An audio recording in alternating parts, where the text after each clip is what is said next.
ഞാൻ പറയാം ഇല്ല. എന്നെക്കാളും സീനിയറാണോ നീ? ഞാൻ പറയാം മണിയമ്പിള്ള മണി.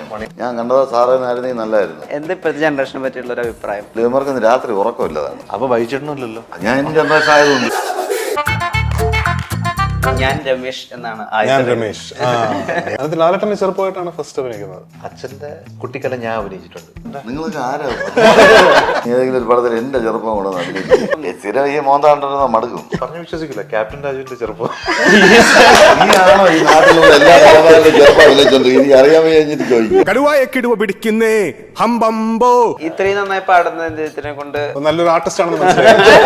ആദ്യം ആ പാട്ടായിരുന്നില്ല, വേറൊരു സോങ് ആയിരുന്നു. ഊത്തപ്പം വേണോ പെണ്ണെ ബോണ്ട വേണോ. വേറൊരു സംഭവം ഉണ്ടോ? ഞാൻ ഇത് കഴിച്ചിട്ട് പറയും. ആസ് എൻ ആക്ടർ നമ്മൾ തെളിയിക്കുക. കാരണം മലയാളി പ്രേക്ഷകരെ കൊണ്ട് ഒരു നല്ല നടനാണെന്ന് പറയാൻ അത്ര എളുപ്പമല്ല. ഭയങ്കര ക്രിട്ടിക്സ് ആണ് എല്ലാവരും. ഇതൊരു വിവാദം ഉണ്ടാക്കാൻ വേണ്ടിയിട്ടുള്ള ചോദ്യമാണ്. വിവാദം ഉണ്ടാക്കാനാണല്ലോ മെയിൻ പരിപാടി നിങ്ങളുടെ.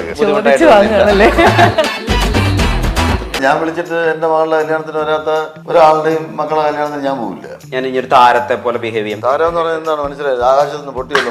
അങ്ങനെയല്ല, കുറച്ച് സിനിമയിൽ അഭിനയിച്ചെന്ന് വിചാരിച്ചിട്ട് നമ്മള് വേറെ വലിയ വലിയ ആളാണ് നമ്മൾ സ്വയം ധരിക്കേണ്ട കാര്യമില്ല. പുള്ളിക്കാരൻ പറയുന്നതെല്ലാം തഗ്ഗാണ്. ദൈവം അനുഗ്രഹിച്ചു കൊടുത്ത ഒരു കഴിവാണ് തഗ്. എന്താന്ന് എനിക്ക് മനസ്സിലാവുന്നത്.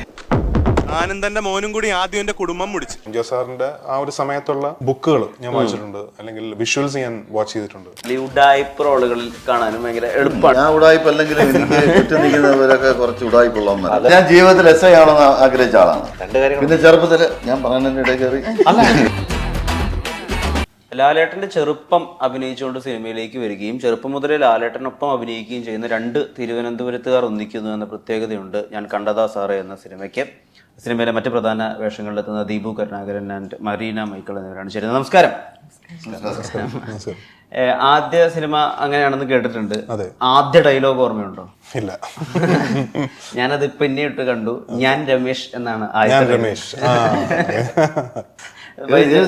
പടയണി അച്ഛൻ പ്രൊഡ്യൂസ് ചെയ്ത അതിനകത്ത് ലാലേട്ടന്റെ ചെറുപ്പമായിട്ടാണ് ഫസ്റ്റ് അഭിനയിക്കുന്നത്. അത് ഏത് വർഷം? 1988 തോന്നുന്നു. എന്നെക്കാളും സീനിയറാണോ?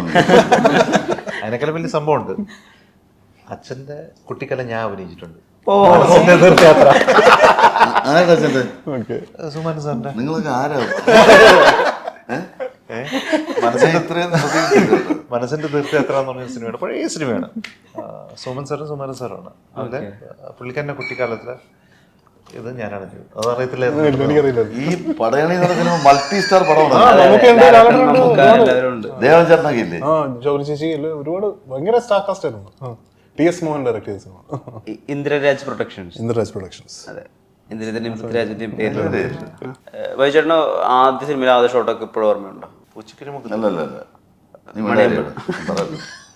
ഞാൻ പറയാം. ഫസ്റ്റ് ഡയലോഗ് അതായിരുന്നു. ഞാൻ പറയാം. ഏത് സിനിമ? മണിയമ്പിള്ള മണിയമ്പിള്ള.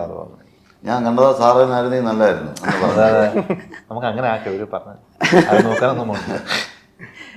ദീപചേട്ടനും ഈ പറയുന്ന സിനിമയിലെ ചെറുപ്പവേഷമായിരുന്നു ആദ്യ ഡയലോഗ്? ഡയലോഗ് ഇല്ലായിരുന്നു, അതൊരു സോങ് സീക്വൻസിലായിരുന്നു ഒരു സംഭവം ഉള്ളത്. കാക്കിപ്പടയാണ് അപ്പൊ ഫസ്റ്റ് ലോഞ്ച്. എന്തായിരുന്നു? അല്ലല്ല, ചൈന ടൗൺ ആണ് ശരിക്കും പറഞ്ഞത് അഭിനയിച്ചത്. പറഞ്ഞു വിശ്വസിക്കില്ല, ക്യാപ്റ്റൻ രാജുവിന്റെ ചെറുപ്പം. നീയാണോ ഈ നാട്ടിലുള്ള എല്ലാ കലാകാരന്റെ ചെറുപ്പം അഭിനയിച്ചോണ്ട് ഇനി അറിയാൻ കഴിഞ്ഞിട്ട് ചോദിക്കുക?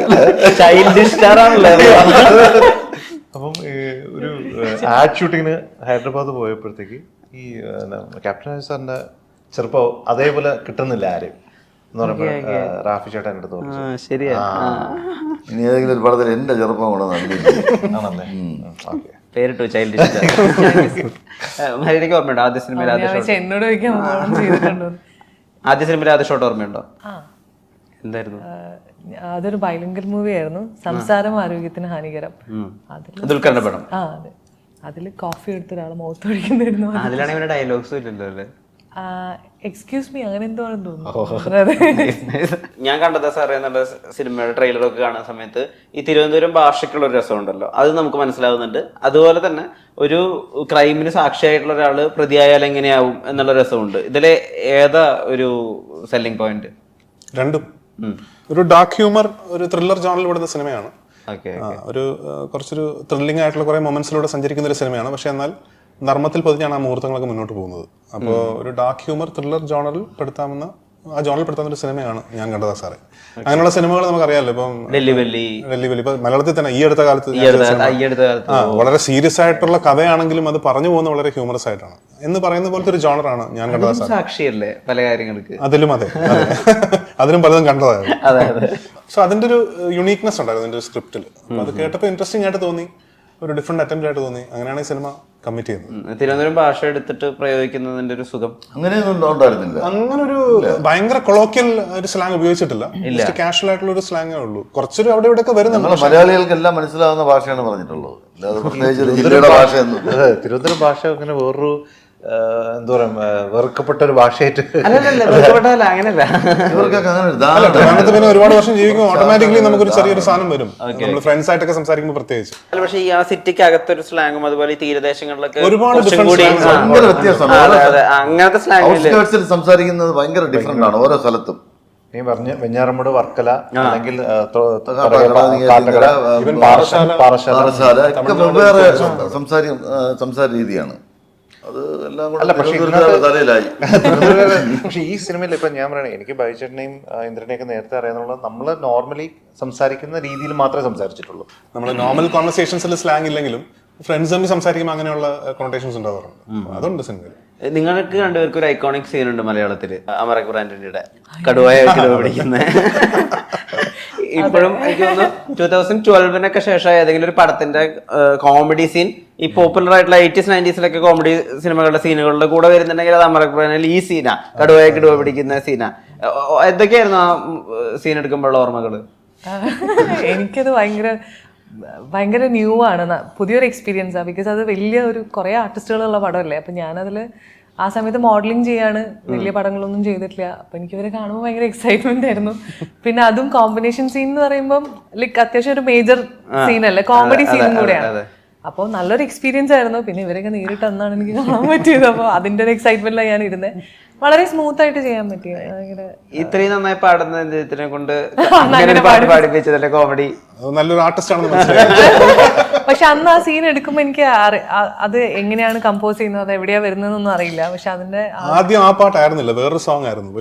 അല്ല, ആദ്യം ശരിക്കും മൂത്തപ്പം വേണോ പെണ്ണെ ബോണ്ട വേണോ, അത് അങ്ങനെ ആ സോങ് ആയിരുന്നു. പിന്നീട് ഡിസ്കസ് ചെയ്തപ്പോൾ അത് വേറൊരു സിനിമയിൽ വന്നു ആ സമയത്ത്. അങ്ങനെയാണ് കിടുവ പിടിക്കുന്നത് ആകുന്നത്. Okay okay okay. ബൈച്ചേട്ടാ കുറച്ചുകൂടി ഫാഷനബിൾ ഒക്കെ ആയിട്ടുള്ള വസ്ത്രങ്ങളൊക്കെയാണ് ഇതിൽ കണ്ട ക്യാരക്ടറിന്. ആള് ഒരു സ്പോർട്സ് ഫാനാണോ, ഫുട്ബോൾ ഫാനാണോ? അല്ല, എന്റെ കാര്യമല്ല, മരിച്ചോട്ടെ കാര്യം. അതിന് വേറൊരു സംഭവം ഉണ്ടാകും, ഞാൻ ഇത് കഴിഞ്ഞിട്ട് പറയും. അതൊരു ഡിഫറെന്റ് ലുക്ക് പിടിച്ചെന്നുള്ളേ ഉള്ളൂ. ഒരു തീരദേശത്ത് ഉള്ള ഒരാളാണ് ഈ പാട്രിക് എന്ന് പറയുന്ന ഈ ജോക്കുട്ടൻ്റെ എല്ലാമായിട്ടുള്ള ഒരാളാണ്. ഫ്രണ്ടും ബ്രദറും ഒക്കെ ആയിട്ടുള്ള ഒരാളാണ്. അപ്പോൾ ജോക്കുട്ടൻ്റെ പ്രശ്നങ്ങളൊക്കെ ഏറെക്കുറെയൊക്കെ പരിഹരിക്കാൻ കൂടെ നിൽക്കുന്നത് പാട്രിക്കാണ്. പിന്നെ ഫിഷിങ്ങിനൊക്കെ പോകുന്ന ആളാണ് പുള്ളി. അപ്പോൾ അങ്ങനെയുള്ളൊരു ആ ഭാഗത്തുള്ള ഒരാളുടെ ഒരു സ്റ്റൈൽ പിടിച്ചെന്നുള്ളേ ഉള്ളൂ ഇതിനകത്ത്. ചേഞ്ച് ഇല്ലേ? അതെ, നല്ല ചേഞ്ച് ഉണ്ട്.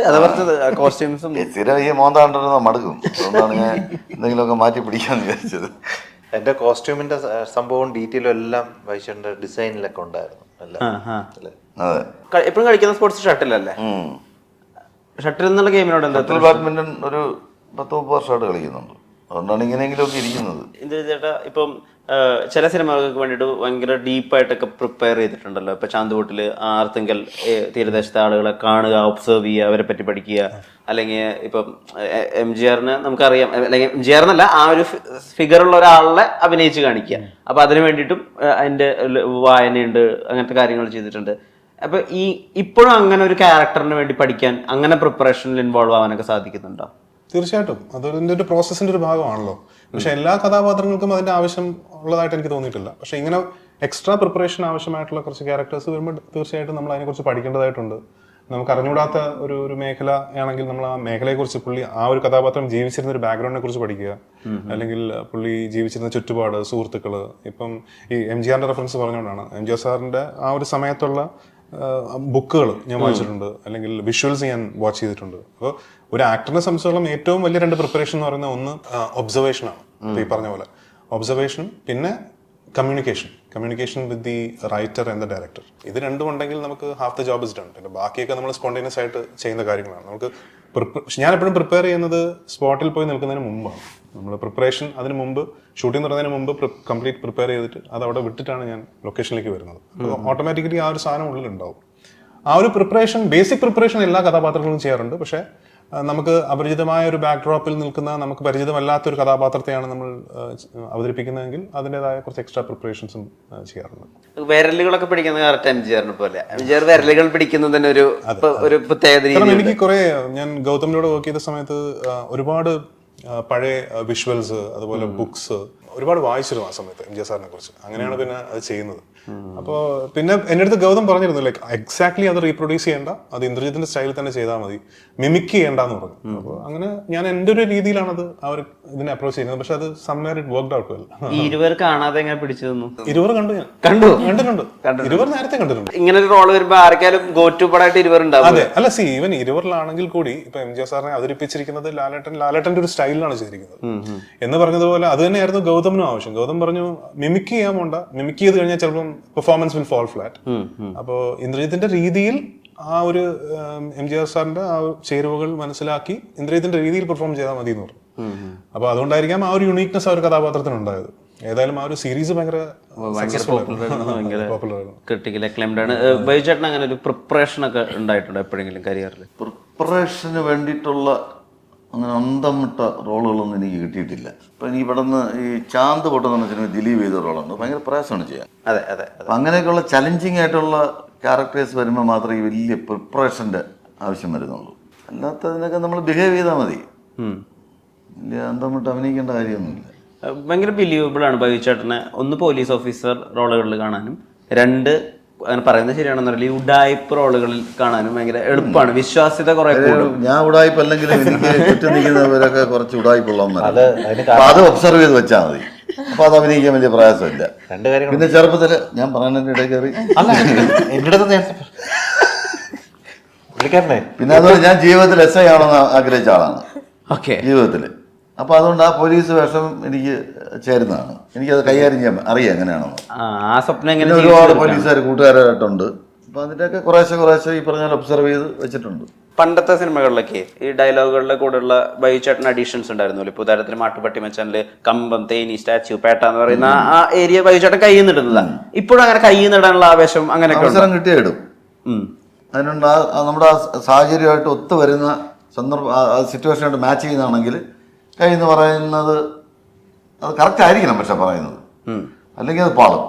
പറയുന്നത് കറക്റ്റ് അനുയോജ്യമായ സിറ്റുവേഷനിലാണെങ്കിൽ കറക്റ്റ് ആയിരിക്കും. ദീപക് ഒരു ടാസ്ക് തരാം. ഏറ്റവും അധികം നന്നായി ഉരുളക്കുപ്പേരിയുള്ള മറുപടികൾ പറയുന്നത്, തഗ് ലൈഫ് മറുപടികൾ പറയുന്നത് ഇവരിൽ ആരാണ്? പൃഥ്വിരാജ്, മല്ലിക സുകുമാരൻ, ശ്രീനിവാസൻ, മുകേഷ്, ബൈജു. ബൈജേട്ടൻ എന്താ ബൈജേട്ടൻ പ്രത്യേകത? അല്ല, ബൈജേട്ടൻ ജീവിതത്തിലും അങ്ങനെയാണ്. ഇപ്പൊ സിനിമയിലും മാത്രമല്ല, ഇപ്പം പൃഥ്വിയെ സംബന്ധിച്ചാണെങ്കിലും മുകേഷ് ഏട്ടൻ ആണെങ്കിലും അവര് സിനിമയിൽ പറയുന്ന ടക്ക് ലൈഫ് നമ്മൾ ഭയങ്കരമായിട്ട് ശ്രദ്ധിക്കുന്നു. പുള്ളിക്കാരൻ, ഞാൻ അതാ കുറച്ചു മുമ്പ് പറഞ്ഞത്, പുള്ളിക്കാരൻ പറയുന്നതെല്ലാം തഗ്ഗാണ്. അത് പുള്ളിക്കാരൻ്റെ നേച്ചറിലുള്ളതാണ്. ദൈവം അനുഗ്രഹിച്ചു കൊടുത്ത ഒരു കഴിവാണ് തഗ്.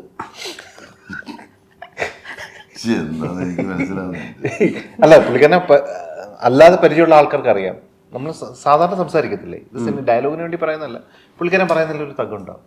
ബൈചേട്ടാ, ഈ മകളുടെ വിവാഹമൊക്കെ ഉണ്ടായിരുന്ന സമയത്ത് ഒരുപാട് മീഡിയക്കാർ വന്നിട്ട് പ്രതീക്ഷിച്ച് വരുന്നവരൊക്കെ വന്നോ എന്നുള്ളൊരു ചോദ്യം, അതൊരു വിവാദം ഉണ്ടാക്കാൻ വേണ്ടിയിട്ടുള്ള ചോദ്യമാണ്. അതിനൊരു കൊളുത്തുണ്ട്. അപ്പൊ ഉടനെ പറയുന്നത് വിവാദം ഉണ്ടാക്കാനാണല്ലോ മെയിൻ പരിപാടി നിങ്ങളുടെയൊക്കെ. സമയമുള്ളവര് വരും, അല്ലാതെ സൗകര്യമുള്ളവര് വരും, അല്ലാത്തവര് വരില്ല. പിന്നെ വേറെ കാര്യമുണ്ട്, ഞാൻ വിളിച്ചിട്ട് എന്റെ മകളുടെ കല്യാണത്തിന് വരാത്ത ഒരാളുടെയും മക്കളുടെ കല്യാണത്തിന് ഞാൻ പോവില്ല. എനിക്ക് അത്രേ ചെയ്യാൻ പറ്റുള്ളൂ, എനിക്ക് വേറെ ചെയ്യാൻ പറ്റില്ല. അല്ലേ? അതെ.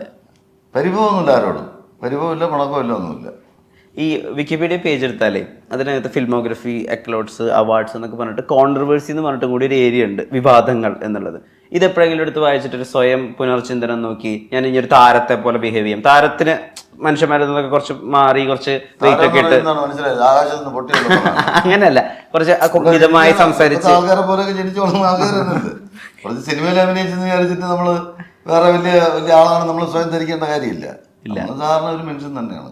അല്ല, ഞാൻ പറയുന്നത് കുറച്ച് മിതമായിട്ടൊക്കെ സംസാരിച്ച് വളരെ ഉത്തരങ്ങളൊക്കെ ആറ്റിക്കുറുക്കി കൊടുത്ത് അങ്ങനെയുള്ളൊരു ജീവിതം ജീവിക്കാനൊന്നും അത് ഭയങ്കര ആർട്ടിഫിഷ്യലായി പോയില്ലേ. നമ്മളെന്താണോ ജീവിതത്തിൽ, നമ്മുടെ ബിഹേവിയർ എന്താണോ, നമ്മുടെ രീതികൾ എന്താണോ, അതുപോലെ അങ്ങ് ജീവിക്കാന്നുള്ളേ ഉള്ളൂ. കോൺട്രവേഴ്സീസ് ഒന്നും നമ്മൾ മനഃപൂർവ്വം ഉണ്ടാക്കുന്നതെന്നല്ല, അതൊക്കെ സംഭവിക്കേണ്ടതാണ്, അതൊക്കെ വിധിയാണ്, അത് സംഭവിച്ചിരിക്കും, വരേണ്ടതൊക്കെ വരും. ഇപ്പൊ തിരുവനന്തപുരം എന്നുള്ള സിറ്റിയുമായിട്ട് ഒരുപാട് ബന്ധമുണ്ട്. ഇപ്പൊ ആദ്യ ഷോർട്ട് ഫിലിം നടക്കുന്നത് തിരുവനന്തപുരത്താണ്. തിരുവനന്തപുരം ജന്മദേശമാണ്. ആനി അല്ലേ? ആനി തിരുവനന്തപുരത്തെ സ്ക്രീൻ ടെസ്റ്റ് അവിടെ ചെയ്തിട്ടുണ്ട്. അതെ അതെ. അപ്പൊ ഈ ട്രിവാൻഡ്രം സിറ്റിയുമായി ബന്ധപ്പെട്ട് അല്ലെങ്കിൽ ഒരു നമ്മള് ജനിച്ചു വീണ ഒരു ഭൂമികയിൽ നമ്മളൊരു ക്യാരക്ടർ ആവുന്ന അത് ഇപ്പൊ വട്ടുജനും വെട്ടുവിഷ്ണുവിനൊക്കെ അങ്ങനത്തെ ഒരു പ്രത്യേകത ഉണ്ടല്ലോ. അത് നമുക്ക് ഞാൻ കണ്ടദാസാറയിലും കാണാൻ പറ്റും. ഒരു നേറ്റിവിറ്റി ഡെഫിനറ്റ്ലി ഫീൽ ചെയ്യും. കാരണം ട്രിവാൻഡ്രത്ത് ജനിച്ച് വളർന്ന് അവിടെ തന്നെ ഇയാളുടെ സിസ്റ്ററും കൂട്ടി ഒരു വീട്ടിൽ വർഷങ്ങളായിട്ട് ജീവിക്കുന്ന ഒരു കഥാപാത്രമാണ്. അപ്പോൾ അതിൻ്റെ ഒരു നേറ്റിവിറ്റി തീർച്ചയായിട്ടും ആ ഒരു കഥാപാത്രത്തിനുണ്ട്. പക്ഷെ അങ്ങനെ തിരുവനന്തപുരം സിറ്റിയുടെ കഥയല്ല. പക്ഷെ തിരുവനന്തപുരം സിറ്റി ബാക്ക്ഡ്രോപ്പിലുണ്ടെങ്കിലും തിരുവനന്തപുരം സിറ്റിയിൽ നടക്കുന്ന ഒരു സബ്ജക്റ്റാണ്. അല്ല ട്രിവാൻഡ്രം എന്താണ് എന്ന് റിഫ്ലക്ട് ചെയ്യുന്ന ഒരു സിനിമയല്ല ഞാൻ കണ്ടദാസാറെ. പക്ഷെ എന്നാൽ it will be part of the cinema, അത്രേ ഉള്ളൂ. മുംബൈ ടാക്സി എന്നുള്ള സിനിമ ലഭിച്ചത് ഇങ്ങനെ ഈ ഹെയർ സ്റ്റൈല് കാരണമാണെന്ന് ഒരു പണ്ടത്തെ അഭിമുഖത്തിൽ ഞാൻ വായിച്ചിട്ടുണ്ട്. അപ്പൊ ഈ ഹെയർ സ്റ്റൈൽ തന്നെയാ ഒരു ഐഡന്റിറ്റി ആയിട്ട് നമുക്ക് മനസ്സിലാവുന്നത് എന്നെ ആദ്യം ഓർക്കുമ്പോൾ. പക്ഷെ ഈ സിനിമയിൽ അതല്ല, ആ ഹെയർ സ്റ്റൈൽ അല്ല. അപ്പം അത് നമ്മളൊരാൾ സ്പോട്ട് ചെയ്യുന്ന ഒരു കാര്യം ഉണ്ടല്ലോ. ചില ആക്ടേഴ്സിനൊക്കെ ചില പ്രത്യേകതകൾ ഉണ്ടാവില്ല. ബൈചേട്ടനൊക്കെ തഗ് എന്നൊക്കെ പറയുന്ന പോലെ.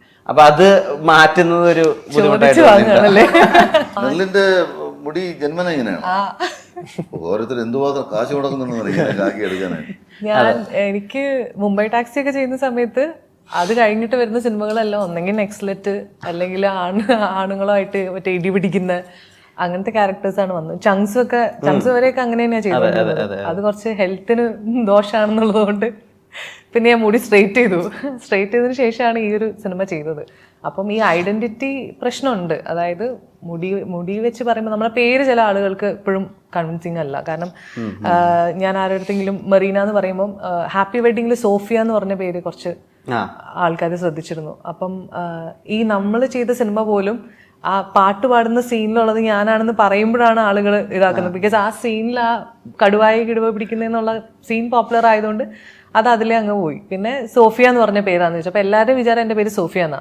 പക്ഷെ സ്റ്റിൽ ഞാൻ മെറീന എന്ന് പറയുമ്പോഴും ആളുകൾ ചുരുള മുടിയുള്ള ആള് എന്നുള്ള ആ രീതിയിലേക്കാണ് ഐഡന്റിറ്റി പോകുന്നത്. അപ്പൊ സിനിമ ചൂസ് ചെയ്യുമ്പോഴും അല്ലെങ്കിൽ സിനിമ എന്നിലേക്ക് വരുമ്പോഴൊക്കെ ഈ മുടി ഒരു പ്രശ്നമായിട്ട് എനിക്ക് തോന്നിയിട്ടുണ്ട്. കാരണം കൂടുതൽ ഭയങ്കര ബോൾഡ് ആയിട്ടുള്ള ക്യാരക്ടേഴ്സിനെ ആൾക്കാർ പ്ലേസ് ചെയ്യുന്നുള്ളൂ. ഇപ്പൊ ചെയ്തിരിക്കുന്നതും കുറച്ച് ബോൾഡ് ക്യാരക്ടർ തന്നെയാണ്. പക്ഷെ ഒരു ഡിഫറൻസ് ഉണ്ടാവും ഞാൻ പ്രതീക്ഷിക്കുന്നു. ബോൾഡിനും ഒരു വ്യത്യസ്തത. അതെ, ബോൾഡിന് ഒരു വ്യത്യാസം, ഒരു ട്വിസ്റ്റ്. ഈ ഒരു വട്ടം പക്ഷെ പോലീസ് യൂണിഫോം ഇട്ട് കഴിഞ്ഞാൽ അത് തുടരെ കിട്ടാൻ ഉള്ള സാധ്യത വളരെ വളരെ കൂടുതലാണ്. ഇന്ദിരചേട്ടനൊക്കെ അതിന്റെ ഒരു എക്സാമ്പിൾ ആണ്. ബേസിക്കലി എനിക്ക് യൂണിഫോം ഭയങ്കര ഇഷ്ടമുള്ള ആളാണ്. അത് ഇത് പറയാനുള്ള കാര്യമാണ്. കാരണം എന്ന് വെച്ച് കഴിഞ്ഞാൽ ആർമി ആണെങ്കിലും പോലീസാണെങ്കിലും അപ്പം അങ്ങനെയുള്ള ക്യാരക്ടേഴ്സ് ചെയ്യുന്നതുകൊണ്ട് സന്തോഷമേ ഉള്ളൂ. യൂണിഫോം ഇടാൻ ഭയങ്കര ഇഷ്ടമാണ്. അത് സ്റ്റീരിയോടൈപ്പിക്കൽ ആവും അങ്ങനെയൊന്നുമില്ല. കുറച്ച് പടത്തിലല്ലേ അഭിനയിച്ചുള്ളൂ, ഇനി ഒരുപാട് സമയമുണ്ടല്ലോ. യൂണിഫോം കുറെ ഇട്ട് സമാധാനമാവട്ടെ. ഇന്ദ്രചേട്ടൻ ഇപ്പൊ ഞാൻ കേട്ടിട്ടുണ്ട് ഇലക്ഷൻ എന്നുള്ള സിനിമയുടെ അകത്ത് വന്ന് ലൊക്കേഷനിൽ വരുമ്പോൾ തന്നെ ക്യാരക്ടർ ഉപയോഗിക്കുന്നത് ഒരു ഓഡി കാറാണ്. ആ ലക്ഷ്യത്തിലെ ക്യാരക്ടർ ഉപയോഗിക്കുന്നത്. അപ്പൊ അയാൾ കുറച്ച് റിച്ച് ആയിരിക്കും, കുറച്ച് സഫിസ്റ്റിക്കേറ്റഡ് ആയിരിക്കും. അപ്പൊ സംസാരത്തിലായാലും ശരി, ആറ്റിറ്റ്യൂഡിലായാലും അങ്ങനത്തെ ഒരു ഉപകൂൾ കാര്യം പിടിക്കണം, ഒരു റിച്ച്നെസ് കൊണ്ടുവരണം എന്നുള്ളത് ഒരു പ്രിപ്പറേഷൻ ആയിട്ട് ചെയ്തിട്ടുണ്ട്. അന്ന് ആ സിനിമ ചെയ്യുന്ന സമയത്തൊക്കെ പറഞ്ഞിട്ടുണ്ട്. ഇപ്പോഴും ചില പ്രോപ്പർട്ടീസ് ഒക്കെ കാണുമ്പോഴാണോ ഇന്ന ക്യാരക്ടറായിട്ടൊക്കെ അസോസിയേറ്റ് ചെയ്യുക? പ്രോപ്പർട്ടീസ് വെച്ച് ഞാൻ ക്യാരക്ടേഴ്സായിട്ട് അസോസിയേറ്റ് ചെയ്യാറില്ല. അത് സ്ക്രിപ്റ്റ് വെച്ചിട്ടാണ് നമ്മളൊരു ക്യാരക്ടറായിട്ട് അസോസിയേറ്റ് ചെയ്യുന്നത്. നമ്മൾ അതിന്റെ കഥ വായിക്കുമ്പോൾ അല്ലെങ്കിൽ തിരക്കഥ വായിക്കുമ്പോൾ നമുക്കൊരു ഗ്രാഹ്യം കിട്ടുമല്ലോ എന്താണ് ഈ ക്യാരക്ടർ എന്നുള്ളത്. അത് വെച്ചിട്ടാണ് നമ്മൾ ഡിസൈഡ് ചെയ്യുന്നത് എന്താണ് ക്യാരക്ടർ എന്നുള്ളത്. നമ്മളല്ലാതെ നമ്മൾ ലൊക്കേഷനിൽ ചെല്ലുമ്പോൾ ഒരു ഓഡി കാർ ഉണ്ടോ എന്നാൽ പിന്നെ റിച്ച് ആയിട്ട് അഭിനയിച്ചേക്കാം, അങ്ങനെയല്ല. അതുകൊണ്ട് so depends on the script, screen play and ഞാൻ നേരത്തെ പറഞ്ഞ പോലെ സംവിധായകനായിട്ട് സംസാരിച്ച് അവരെന്താണ് ആ കഥാപാത്രത്തിൽ നിന്ന് ഉദ്ദേശിക്കുന്നതെന്ന് മനസ്സിലാക്കി അത് കൊടുക്കുക എന്നുള്ളതാണ്. ഈ ജനറേഷൻ ഗ്യാപ്പിനെ ആളുകൾ ഒരു പുതിയ ടേം ഇട്ട് വിളിക്കുന്നുണ്ട്. അതാണ് തന്ത വൈബ്. അതായത് നമ്മൾ ഇപ്പോഴത്തെ ജനറേഷനുമായിട്ട് കോപ്പപ്പ് ആവുന്നില്ല എന്നുള്ളത്. സലീം കുമാർ ചേട്ടനൊക്കെ അതിന്റെ ഒരു പ്രതികരണം ചെയ്തിട്ടുണ്ട്. എന്താണ് തന്ത വൈബ് എന്നുള്ളത് എക്സ്പ്ലെയിൻ ചെയ്തിട്ട്. അതായത് ഇപ്പോഴത്തെ പാട്ടുകളെ അല്ലെങ്കിൽ ഇപ്പോഴത്തെ കോസ്റ്റ്യൂമുകളെ അല്ലെങ്കിൽ ഇപ്പോഴത്തെ എന്താ പറയുക ട്രെൻഡുകളൊന്നും മനസ്സിലാക്കാതെ 90s 80s ഒക്കെ ഇരിക്കുന്ന ആളുകളെയാണ് ഈ തന്ത വൈബ് പിടിച്ചവർ എന്ന് പറഞ്ഞിട്ട് ആളുകൾ കളിയാക്കി വിളിക്കുന്നത്. അല്ലല്ല, അതായത് കുറച്ച് അതെ ഒരു പ്രായമുള്ള വൈബ്. അതായത് ഇപ്പോഴത്തെ ജനറേഷനുമായിട്ട് അപ്പൊ ഞാൻ തന്നെ ഈ ഇപ്പോഴത്തെ ജനറേഷന്റെ ചിന്തകളും ഒക്കെ മനസ്സിലാക്കുന്നത് ചേട്ടന്റെ മകളുടെ പോഡ്കാസ്റ്റ് ഉണ്ട്, നോട്ട് എ പോഡ്കാസ്റ്റ് എന്ന് പറഞ്ഞിട്ട് ഇൻസ്റ്റാഗ്രാമിലുള്ള. അപ്പൊ അതില് നമുക്ക് മനസ്സിലാവും ഇപ്പോഴത്തെ കുട്ടികൾ എന്താ ചിന്തിക്കുന്നത്, അവരെന്ത് പാട്ടുകളാണ് കേൾക്കുന്നതെന്നൊക്കെ. ജനറേഷനുമായിട്ട് ചേർന്ന് നിൽക്കണല്ലോ എപ്പോഴും. ഈ സിനിമ ഒരു ഷോ ബിസിനസ് കൂടെ ആകുമ്പോൾ നിങ്ങളുടെ കോസ്റ്റ്യൂംസിലായാലും ആറ്റിറ്റ്യൂഡിലായാലും ഒക്കെ അത് ഈ മക്കളുമായിട്ടുള്ള സൗഹൃദം. തീർച്ചയായിട്ടും അവരാണ് എൻ്റെ ജെൻസിയിലേക്കുള്ള ലിങ്ക്. അവരെപ്പോഴും എൻ്റെ ചുറ്റിനുമുണ്ട്. അപ്പോൾ എല്ലാ ദിവസവും ഞങ്ങൾ ഒരുപാട് കമ്മ്യൂണിക്കേറ്റ് ചെയ്യാറുണ്ട്. ലൈക്ക് ഇപ്പോൾ പിള്ളേരായിട്ട് സംസാരിക്കുമ്പോൾ എന്താണ് അവർക്ക് ഇഷ്ടം, അല്ലെങ്കിൽ അവരൊക്കെ വളരെ ഒപ്പീനിയനേറ്റഡ് ആണ്. അവർക്ക് ഇന്നത്തെ ഒരു ഇതായിട്ട് വളരെ എല്ലാ കാര്യങ്ങളും എങ്ങനെ ചെയ്യണം, എപ്പോൾ ചെയ്യണം, ഇതൊക്കെ ഭയങ്കര വ്യക്തമായ ധാരണയുള്ള ആൾക്കാരാണ്. അപ്പോൾ അതുകൊണ്ട് തന്നെ അവരോട് സംസാരിക്കുമ്പോൾ എന്താണ് ഇന്നത്തെ അവരുടെ ഒരു കറണ്ട് ടേസ്റ്റ്, അല്ലെങ്കിൽ അവരുടെ ഫ്രണ്ട്സിനെ കാണുമ്പോഴും ഒക്കെ നമുക്കത് അറിയാതെ നമുക്ക് മനസ്സിലാവാറുണ്ട്. സോ അപ്പോൾ ഞാൻ അവരായിട്ട് ആ ഒരു പ്രാർത്ഥനയാണെങ്കിലും പ്രാർത്ഥനയുടെ ഫ്രണ്ട്സ് ആണെങ്കിലും, ഇപ്പോൾ നക്ഷത്രയാണെങ്കിൽ 10th സ്റ്റാൻഡേർഡിലാണ്, അവളുടെ ഫ്രണ്ട്സ്, ഇവരായിട്ടൊക്കെ ഞാൻ ഒരുപാട് സംസാരിക്കാറുണ്ട്. അവർക്കൊക്കെ വലിയ കാര്യമാണ്. അപ്പൊ അതുകൊണ്ട് ഞാൻ നേരത്തെ പറഞ്ഞ പോലെ അവരാണ് ഒരു ലിങ്ക് ഇന്നത്തെ ഒരു. So I am pretty much up to date എന്നാണ് ഞാൻ വിചാരിക്കുന്നത്. ഒരു എലമെന്റ് പറയോ? അങ്ങനെയില്ല, അങ്ങനെ ഒരു എലിമെന്റ് ആയിട്ടില്ല. അവർക്ക് ജനറലി ഇപ്പൊ നാളെ ഒരു എന്തെങ്കിലും ഒരു സാധനം വരുമ്പോൾ എനിക്ക് അറിയാം, okay this is it, this can happen. അല്ലെങ്കിൽ ഒരു സിനിമയിൽ നമ്മൾ അങ്ങനത്തെ ഒരു സാധനം ചെയ്യുമ്പോൾ നമുക്ക് അറിയാം ഇന്നത്തെ ജനസിക്ക് റിലേറ്റ് ചെയ്യാൻ പറ്റുന്ന ഒരു സാധനമായിരിക്കും, അല്ലെങ്കിൽ റിലേറ്റ് ചെയ്യാൻ പറ്റാത്തൊരു സാധനമായിരിക്കും എന്ന് നമുക്ക് തിരിച്ചറിയാനുള്ള ഒരു കഴിവ് കിട്ടുന്നത് ആ ഒരു ജനറേഷനെ നമ്മൾ ഒബ്സർവ് ചെയ്യുമ്പോഴാണ്. അപ്പോൾ ആസ് എൻ ആക്ടർ ഞാൻ നേരത്തെ പറഞ്ഞല്ലോ, one of the main features ഒരു ആക്ടർക്ക് വേണ്ടത് ഒബ്സർവേഷനാണ്. അത് നമ്മൾ നമ്മുടെ തലമുറയിൽപ്പെട്ട ആൾക്കാരെ മാത്രം ഒബ്സർവ് ചെയ്താൽ പോരാ. ഇന്നത്തെ കറണ്ട് ജനറേഷൻ അവരുടെ ടേസ്റ്റ് കാര്യങ്ങളെല്ലാം അപ് ടു ഡേറ്റ് ആയിട്ട് മുന്നോട്ട് പോയാൽ നമുക്കും ഇങ്ങനെ റീഡിസ്കവർ ചെയ്ത് മുന്നോട്ട് പോകാൻ പറ്റും. ഞാൻ ഈ യൂത്തന്മാരെ കീനായിട്ട് വാച്ച് ചെയ്യാറുണ്ട്. ഇവരുടെ മുടിയുടെ സ്റ്റൈല്, പിന്നെ ഇവരുടെ നടത്തവും ഇവരുടെ വേഷവിധാനവും ഭയങ്കര രസമാണ് കേട്ടോ ഇപ്പോൾ. പിന്നെ ഈ മുടിയിലിട്ട് ഇങ്ങനെ ആക്കിക്കൊണ്ടിരിക്കുന്നു. എനിക്ക് അത് കാണുമ്പോൾ ഭയങ്കര ദേഷ്യമാണ്. എനിക്ക് മുടിയില്ലാത്തതുകൊണ്ട് വേറൊരു ശരിയാണ്, ഓരോ 10 വർഷം കൂടുമ്പോൾ പുതിയ പുതിയ അവതാരങ്ങൾ ജനിക്കുമെന്നാണ്. ഓരോ സ്റ്റൈല്, ഓരോ കോലം, ഓരോ രീതികൾ മാറിക്കൊണ്ടിരിക്കും. ഇനിയും അടുത്ത 10 വർഷം കഴിയുമ്പോൾ വേറെ ആയിരിക്കും. ഇതെല്ലാം കാണാനുള്ള ഭാഗ്യം നമുക്കൊക്കെ ഉണ്ടായില്ലേ? അതെ, അതെന്നാ ഏറ്റവും വലിയ കാര്യം. കൈവണ്ടി, കാളവണ്ടി, pager, mobile phone, mobile, laptop എല്ലാം കണ്ടില്ലേ? എന്താ ഇപ്പൊ ജനറേഷനെ പറ്റിയുള്ള ഒരു അഭിപ്രായം? സലീം ചേട്ടൻ ആ വീഡിയോയിൽ പറയുന്നത് യങ് ജനറേഷനെ പറ്റിയുള്ള അഭിപ്രായം വേറെ ഒന്നുമില്ല. ഇവർക്ക് രാത്രി ഉറക്കമില്ല തന്നെ. അപ്പൊ വൈകിട്ടൊന്നുമല്ലല്ലോ. ഞാൻ യങ് ജനറേഷൻ ആയതുകൊണ്ട് യങ് ജനറേഷൻ എന്ന് പറയുന്നത് രാത്രി ഇവർക്ക് 3-4 മണിക്ക് ഉറങ്ങും. പിന്നെ ഉറങ്ങുള്ളൂ. പിന്നെ പൊതുവെ ലേസിയാണ് ഇവന്മാര്, ലേസിയാ. വൈകിട്ടൻ ന്യൂജനാണ്. ഇതില്ലാത്ത ജീവിതമില്ല. ഇതിലാണ് മൊത്തം കാര്യങ്ങളിരിക്കുന്നത്. ഇൻസ്റ്റാഗ്രാം, വാട്സപ്പ്, അത് അവരെ കുറ്റം പറഞ്ഞിട്ട് കാര്യമില്ല. അവർ ജനിച്ചപ്പോൾ തൊട്ടേ കാണുന്ന കാര്യങ്ങളാണത്. അപ്പൊ അത് അവര് പോയി അനുബന്ധം. ഇൻസ്റ്റാഗ്രാമിൽ സ്റ്റോറി ഇടണം, ഇൻസ്റ്റാഗ്രാം അപ്ഡേറ്റ് പറയില്ലേ, അതൊക്കെ ഒരു മനസ്സിന് ഒരു സന്തോഷം ഉണ്ടാക്കുന്ന കാര്യമാണ് അവർക്കൊക്കെ. ഇപ്പൊ നമ്മൾ ഇടുന്നില്ലേ? അതുപോലെ തന്നെ അവരും നമ്മൾ ഒരെണ്ണം ഇടുമ്പോൾ അവർ 10 ഇടും. അത്രേ ഉള്ളൂ വ്യത്യാസം. മരണി തന്തവൈബിനെ പറ്റി എന്താ അഭിപ്രായം? ആയില്ലല്ലോ. അതിനൊരു ജനറേഷൻ എപ്പോഴും ഫീൽ ചെയ്യാറുണ്ടോ? ശരിക്കും തന്ത വൈബ് ആവുന്നത് ഏത് പ്രായത്തില? അതുകൊണ്ടൊന്നും അറിഞ്ഞായിരുന്നു. അതിന് ഇങ്ങനെ പ്രായമൊന്നുമില്ല. ഇല്ല, അങ്ങ് ഒതുങ്ങൂല. ഒരിക്കലും ഒതുങ്ങൂല. ചേട്ടൻ അത് ഇല്ലേ ഇല്ല, തന്തവൈബേ ഇല്ല. ദീപ് എപ്പോഴെങ്കിലും നേരിട്ട് കാണുമ്പോൾ ചോദിക്കണം എന്ന് ചോദിച്ചൊരു ചോദ്യമാണ്. അതായത് പൃഥ്വിരാജ് എന്ന നടന്റെ കരിയറിലെ ഏറ്റവും പ്രധാനപ്പെട്ട ഒരു ഫേസിലാണ് ദീപിന്റെ ഒരു സിനിമ റിലീസ് ആവുന്നത്, തേജാബായ് ആൻഡ് ഫാമിലി. ആദ്യമായിട്ട് മലയാളത്തിൽ തന്നെ ട്രോളുകൾ ഉണ്ടാവുന്നത് ആ സിനിമയുടെ ഒരു ഇന്റർവ്യൂവുമായിട്ടൊക്കെ ബന്ധപ്പെട്ടാണ്. ആ സിനിമയിൽ ഉടനീളമാണ് നമുക്ക് മനസ്സിലായത്. അതിന്റെ പ്രൊമോഷനൊക്കെ കഴിഞ്ഞിട്ട് ഇപ്പോൾ ആലോചിക്കുമ്പോഴാണ് നമുക്ക് മനസ്സിലായത് എത്രമാത്രം മനക്കരുത്തുള്ള ഒരു മനുഷ്യനായിരുന്നു ശ്രീ പൃഥ്വിരാജ് എന്നുള്ളത്. ആ സംഭവങ്ങളൊക്കെ ഇപ്പോൾ ഓർക്കുമ്പോൾ ഇതെല്ലാം ഒരു ബെറ്റർ ടുമാറോയ്ക്ക് വേണ്ടി, അല്ലെങ്കിൽ ഇപ്പോഴത്തെ പൃഥ്വിരാജിനെ ഷേപ്പ് അപ്പ് ചെയ്യാനുള്ളൊരു ഇതാണെന്ന് തോന്നുന്നുണ്ടോ? അല്ല, ഞാൻ പറഞ്ഞില്ലേ, ഓരോരുത്തരുടെ ലൈഫിൽ ഓരോ ചലഞ്ചസ് വരും. പക്ഷെ ആ ചലഞ്ചസ് അവരെങ്ങനെ നേരിടുന്നു എന്നുള്ളതാണ് ഇമ്പോർട്ടൻറ്റ്. പൃഥ്വിയെ സംബന്ധിച്ചിടത്തോളം പൃഥ്വി വളരെ യങ് ഏജിൽ തന്നെ ഭയങ്കരമായ പ്രശസ്തിയിലേക്ക് വളർന്ന ഒരാളാണ്. അതിൻ്റെതായിട്ടുള്ള ചലഞ്ചസ് ഉണ്ടായിരുന്നു. അപ്പം ആൾക്കാരെ അക്സെപ്റ്റ് ചെയ്യാൻ തയ്യാറായിരുന്നു എന്ന് പോലും എനിക്ക് സംശയം ഉണ്ടായിരുന്നു ആ സമയത്ത്. നമ്മളിപ്പോൾ ഒരു സീക്വൻസ് ചെയ്യുമ്പോൾ പോലും ഇത് ജനം അക്സെപ്റ്റ് ചെയ്യുമെന്ന് തോന്നുന്ന ഒരു കാലഘട്ടം ഉണ്ടായിരുന്നു. മനസ്സിലല്ലേ? അത് പൃഥ്വി അതിനെ ഭയങ്കര പോസിറ്റീവായിട്ട് കാണുകയും അത് നന്നായി ആ ചലഞ്ചസിനെ സ്ട്രഗിൾ ചെയ്ത് മുന്നോട്ട് വന്നത് തന്നെയാണ്. കാരണം ഞാനത് അടുത്തു നിന്ന് കണ്ടിട്ടുണ്ട്. കാരണം തേജാബായിൽ സംഭവിച്ച എല്ലാ കാര്യങ്ങളും ഏറ്റവും കൂടുതൽ എഫക്റ്റ് ചെയ്ത വ്യക്തിയാണ് ഞാൻ. അതായത് സിനിമയുടെ ഓരോ ഇൻ്റർവ്യൂവിൽ വരുന്ന ഓരോ ട്രോളും എന്നെയാണ് ഏറ്റവും കൂടുതൽ എഫക്റ്റ് ചെയ്തിട്ടുള്ളത്. ഞാനെന്ന് പറഞ്ഞ ഡയറക്ടറിനെയാണ് എഫക്റ്റ് ചെയ്തിട്ടുള്ളത്. അപ്പോൾ അതുകൊണ്ട് തന്നെ അന്നത്തെ പലപ്പോഴും ഞാൻ വിചാരിച്ചിട്ടുണ്ട് അതിൻ്റെ പൃഥ്വിക്ക് വന്ന ആ സമയത്ത് വന്ന നെഗറ്റീവ്സും ബാധിച്ചിട്ടുള്ളത് എന്നെയും എൻ്റെ സിനിമയിലാണെന്ന് വരെ വന്നിട്ടുള്ളൊരു ടൈം ഉണ്ടായിരുന്നു. പക്ഷെ അതെല്ലാം ഞാൻ ഇപ്പം കാലം തെളിയിച്ചല്ലോ. അതാണ് നമ്മുടെ ജോലി കറക്റ്റായിട്ട് ചെയ്തുകൊണ്ടിരുന്നു കഴിഞ്ഞാൽ ഇപ്പോൾ വില്ലനായാണ് തുടങ്ങുന്നത്. അത് എളുപ്പമുള്ളൊരു പാത്തായിരുന്നില്ല ആ സമയത്ത്. എന്നിട്ട് പോലും ആ പാത്താണ് ചൂസ് ചെയ്യുന്നത്. ഇത് ആ മൈൻഡ് സെറ്റ് എവിടെ നിന്നാവുന്നത്? അല്ല, അങ്ങനെയല്ല. എൻ്റെ ഒരു ഓരോരുത്തർക്ക് ഓരോ പ്രയോറിറ്റീസ് ആണല്ലോ. ഞാനിപ്പോൾ തുടങ്ങിയ സമയത്ത് പുതിയ ജനറേഷനിൽ, ആ സമയത്ത് ഞങ്ങളുടെ ജനറേഷനിൽപ്പെട്ട ആക്ടേഴ്സിന് ഓപ്പർച്യൂണിറ്റീസ് ഒരുപാട് കിട്ടിക്കൊണ്ടിരുന്നൊരു സമയമാണ്. അപ്പോൾ എനിക്ക് 2 ഓപ്ഷൻസ് ആയിരുന്നു. ഒന്നെങ്കിൽ ഒരു ആക്ടറായിട്ട് എൻ്റർ ചെയ്ത് ഒരു ആക്ടറായിട്ട് ആദ്യം എസ്റ്റാബ്ലിഷ് ചെയ്യുക, അല്ലെങ്കിൽ വെയിറ്റ് ചെയ്തിട്ടൊരു ഹീറോ ആയിട്ട് ഒരു വലിയ പടത്തിൽ വരിക. ഇതിന് രണ്ടിനും ആ സമയത്ത് ഓപ്ഷൻസ് ഉണ്ടായിരുന്നു. അപ്പം ഞാൻ ചൂസ് ചെയ്തത് ആദ്യത്തെ റൂട്ടാണ്. അതായത് ആസ് എൻ ആക്ടർ നമ്മൾ തെളിയിക്കുക.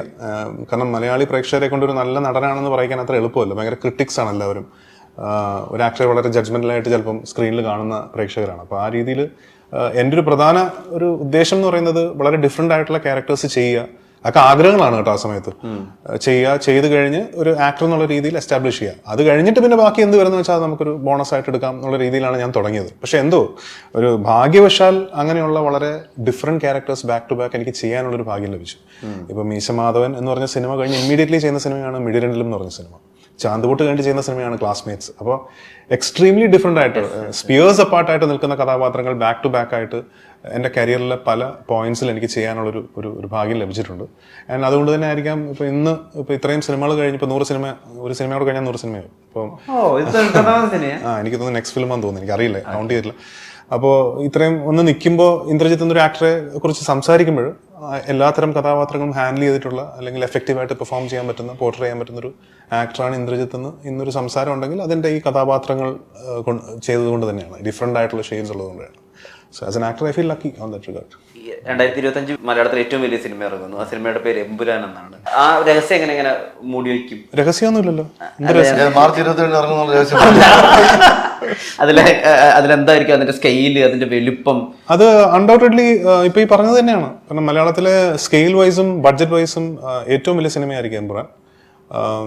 കോസ്റ്റൊക്കെ അങ്ങനെ ഒരു ഹോളിവുഡ് ഫിലിംസിന്റെ സ്റ്റാൻഡേർഡ്സ് ആണ്. അതിന്റെ കോസ്റ്റും അതിന്റെ ടെക്നിക്സും അതിന്റെ ടെക്നിക്കൽ സൈഡും ഷൂട്ട് ചെയ്തിരിക്കുന്ന രീതി, നമ്പർ ഓഫ് ലൊക്കേഷൻസ്. ഇപ്പം നമ്മൾ 1 വർഷത്തോളമായി ഇപ്പോൾ ഷൂട്ടിംഗ് തുടങ്ങിയിട്ട് ഇപ്പോഴും തീർന്നിട്ടില്ല. ഇപ്പോൾ US, UK, ഇപ്പം മിഡിൽ ഈസ്റ്റ്, ഇന്ത്യക്കകത്ത് തന്നെ പല സ്ഥലങ്ങൾ, അങ്ങനെ ഗുജറാത്ത്, കേരള, ബോംബെ, അങ്ങനെ ഒരു വലിയ വാസ്റ്റ് എക്സ്പാൻസിലൂടെ നമ്മൾ ഷൂട്ട് ചെയ്തിട്ടാണ് ഇപ്പോൾ ഇതുവരെ എത്തിയിരിക്കുന്നത്. റഷ്യയില് എനിക്കറിയില്ല കേട്ടോ, ഷൂട്ട് ചെയ്തിട്ടുണ്ട്. പറയാൻ പറ്റില്ല, ഇവരെ കാര്യമുണ്ട്. ഇവര് വേണേൽ റഷ്യയിലൊക്കെ പോകും. ഒരു ദിവസമൊക്കെ പോയി ഷൂട്ട് ചെയ്തു. ഒരു ദിവസമൊക്കെ പോയി ഷൂട്ട് ചെയ്യും. ലൂസിഫറിൽ ചെയ്തില്ല അല്ലേ? ലൂസിഫറിൽ റഷ്യ അസർബൈജാനിലായിരുന്നു. ഗോവർദ്ധന വലിപ്പം ഉണ്ടാവോ? ഗോവർദ്ധൻ ഡെഫിനറ്റ്ലി ഗോവർദ്ധന് ഒരു സിഗ്നിഫിക്കൻസ് എമ്പുരാനിലുണ്ടാവും. അതെ, കാരണം ഗോവർദ്ധൻ ലൂസിഫറിലും സത്യാന്വേഷണത്തിന്റെ ആളാണല്ലോ. അപ്പോൾ എന്താണ് സത്യമെന്നറിയാനുള്ള ഗോവർദ്ധന്റെ യാത്രകൾ ഈ സിനിമയിലും ഉണ്ടാവും. സ്റ്റീഫന്റെ പടയാളി മുരുകൻ ഈ വട്ടം മുരുകൻ ഉണ്ട്. പക്ഷെ മുരുകൻ US-ലും റഷ്യയിലും മുരുകന് ഒക്കെ ഉള്ളൂ. എന്തായാലും മുരുകനുണ്ട്. മുരുകൻ മോശമാവില്ല. തിരുവനന്തപുരത്തെ ബേസ് ചെയ്തിട്ടുള്ള ഒരു സിനിമയായിരുന്നു ലൂസിഫർ. അതിന്റെ തന്നെ മറ്റൊരു എന്റർടൈനിങ് ആയിട്ടുള്ള തലമാണ് ഞാൻ കണ്ടതാ സാറേ എന്നുള്ളത്. അപ്പൊ ഈ ഡൽഹി ബെല്ലിക്കും അല്ലെങ്കിൽ കൊലമാവ് കോകിലിക്കും ഉള്ള ഒരു രസമുണ്ടല്ലോ. ബ്ലാക്ക് ഹ്യൂമർ ആണ്, സീരിയസ് ആയിട്ടുള്ള സംഭവം നടക്കുമ്പോൾ നമുക്ക് ശരിയാണ് വരുന്നത്. അത് തിയേറ്റേഴ്സിൽ വർക്ക് ആവട്ടെ. ഈ സിനിമ ഡെഫിനറ്റ്ലി നിങ്ങളുടെ ഫിലിമോഗ്രഫിയിൽ ഒരു മൈൽ സ്റ്റോൺ ആവട്ടെ. 4 പേരുടെ നേരത്തിന് ഒരുപാട് ആവട്ടെ. നമസ്കാരം.